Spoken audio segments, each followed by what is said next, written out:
Welcome back to CUTV NewsCenter. I'm Allison Steinheiser with sports. With the end of the semester quickly approaching, there are many teams trying to hold off the end of the season. The women's soccer team, coming off a loss in the PSAC championship game in penalty kicks to Westchester, was looking to continue their run in the NCAA playoffs when they played Slippery Rock on Sunday at Rodman Park. This is the first ever NCAA game held at Rodman Park, and the Vulcans were looking to take advantage of that. Early on in the 6th minute, they did.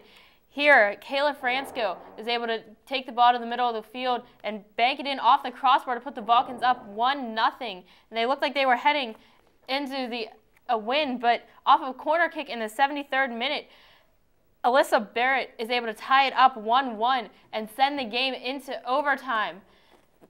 In the first overtime period, it looked like Slippery Rock had a goal here off of Allison Hindley is able to head it into the net. However, this goal was waved off because of an offsides call in the first overtime to keep the score 1-1. Then, after another scoreless overtime period, the Vulcans took it to penalty kicks, and Paula Jackson with a nice save here on Danielle Turner. And the senior, Sam Regney, with a chance to win it for the Vulcans, banks it off the crossbar and goes on to win the game. The Cal wins 4-2 on penalty kicks. Fransko had a goal, and Jackson also had 4 saves. And the Vulcans now take on Westchester in the NCAA Atlantic Regional Final. While the soccer team is advanced into the round of 16, the football team is preparing for their first round of the NCAA playoffs. Andy Hughes has more on what to expect this Saturday at Adamson Stadium when the Vulcans take on Bloomsburg. Thanks, Allison. After a 57-6 blowout victory over the Cheney Wolves this past Saturday, the Vulcans finished their regular season with a 10-1 overall record. That was good enough for California to make their 4th consecutive playoff appearance. Although they did not compete in the PSAC championship game, the Vulcans were given the 3rd seed in the Super Region 1. They will face the 6th-seeded Bloomsburg Huskies on Saturday, who are the champions of the PSAC East. The Huskies are coming off a tough 56-37 loss to Mercyhurst in the PSAC title game. With Mercyhurst's victory, they earned the 2nd seed as well as a first-round bye and will face the winner of the California-Bloomsburg matchup. The Vulcans will have to watch out for freshman running back Franklin Kouyaté, who led the division in almost every running statistical category with 1,742 yards on 263 carries. Not to mention the first-year sensation scored 19 touchdowns and averaged a little over 158 yards per game. When these two teams met in the Super Region 1 championship game in 2008, California defeated Bloomsburg by a score of 27-24. Their last meeting came a year ago when Bloomsburg beat the Vulcans 17-10, which gave California their first 0-2 start since 1999. Coming off a career-high 5 touchdown passes on Saturday, quarterback Josh Portis looks to lead the Vulcans past the Huskies to attempt to get revenge on Mercyhurst, the team that gave them their single loss in the regular season. The highly anticipated playoff game will be held at Adamson Stadium at noon on Saturday. Stay tuned right here on CUTV for the latest updates on the Vulcans' playoff run. From the CUTV Sports Desk, I'm Andy Hughes. With the fall sports season coming to a close, the men's basketball team is looking to get out to a strong start on the season. The Vulcans opened up the season against Penn State Fayette on Monday at Hamer Gymnasium. The Vulcans are looking to send Hamer Gymnasium out with a bang in the final season before they move to the Convocation Center, and they did, starting out early in the first half here.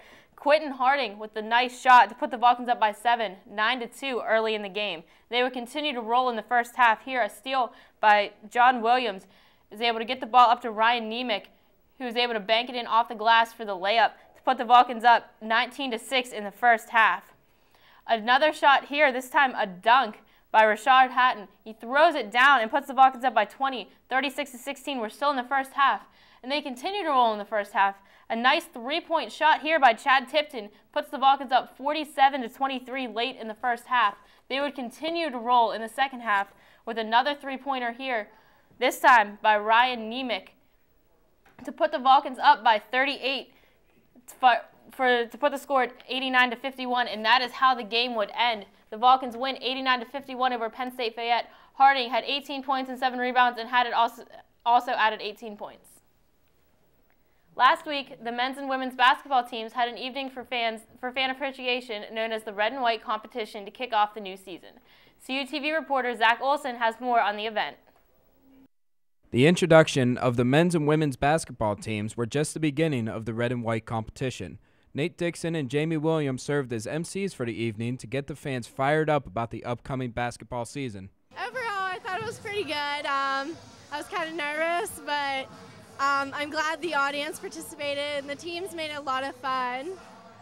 Yeah, it was a great experience. A lot of fans came out. I think everyone had a ton of fun, the players and fans and everyone. Events included a hot shot competition, dance team versus cheerleader challenge, and a three-point competition. But the two favorite highlights of the night were the dance competition and the dunk contest.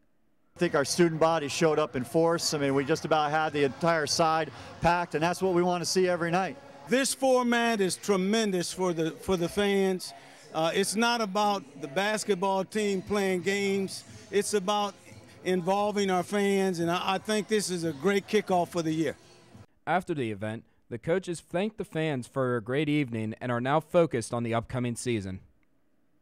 It's a whole new team, so everything's different. We got a lot of young girls, whole new offenses, new defenses. I mean, not everything's different. Some's the same, but new change of game. I mean, we got different players. You got to change your game up. So everything's going to be different. I think what you're going to see this year with this team is probably a team.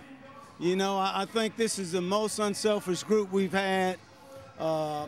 They really get along together, and I think you're going to see a very competitive group that will come out and scratch every night. And the California men and women's basketball team had a lot of fun, as well as coaches and fans at the red and white competition.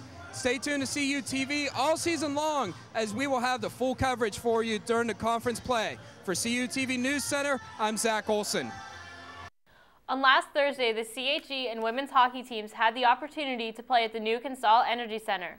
After taking advantage of this once-in-a-lifetime experience, many of the players realized how lucky they are to have the chance to live out a dream, if only for one night. Going out for warm-ups there and looking behind you and seeing that many people there, it's ecstatic. I think it was something that I wasn't expecting. In order to make the crowd a factor, the team had to make sure they got to their game early. Once the game time came, you kind of focused out of all the people that were there, and you stuck to your game. The Vulcans struggled early because of the extra tension with the crowd, putting them down 2-0 after the first period. Because we were trying to make others happy and not sticking to our game. Coming out of the intermission, the Vulcans knew they would have to put the distractions behind them in order to win the game and take control of the national rankings. Playing RMU is always a challenge for us. They give us a run every time that we play them. Both games this year we played them, we've been down 2-0 after the first period. So it's a little bit of us trying to climb back into the game there, but it's something that we enjoy doing. It makes the game exciting also.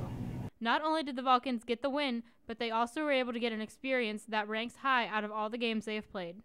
Probably right under my national championship in '08, because this was a game for rankings. It was a huge game for rankings. It kept us at #1 right now. If we would have ended up falling to Robert Morris, it would have dropped us. But being able to win a national championship is just something that I cherish very, very dearly. Overall, this is a game that the Vulcans will never forget. It was amazing. To be able to sit back and see it now, watch some tape on it, it's something that you're going to be able to look back on 10, 15 years from now and say, yeah, I played there. Okay, so not only was it a great experience for the players at CONSOL Energy Center, but you guys got some pretty great experiences there as well. Yeah, I kind of made myself and acted as a field producer that day. I got a lot of interviews, including ones with Derek England and Tyler Kennedy. It was really exciting. Having the chance to actually broadcast a couple games as color commentary on radio and television from a building like that, in a game like that, in an atmosphere like that, with that many fans, it's just an unbelievable experience. It's something that I'll keep with me the rest of my life. Yeah, that's something that's probably even more rare, to be able to do color commentary or be field producer even than playing on the ice. Right. Thank you so much, Allison. All right, that'll do it for this edition of CUTV News Center. Have a safe holiday. We'll see you next time.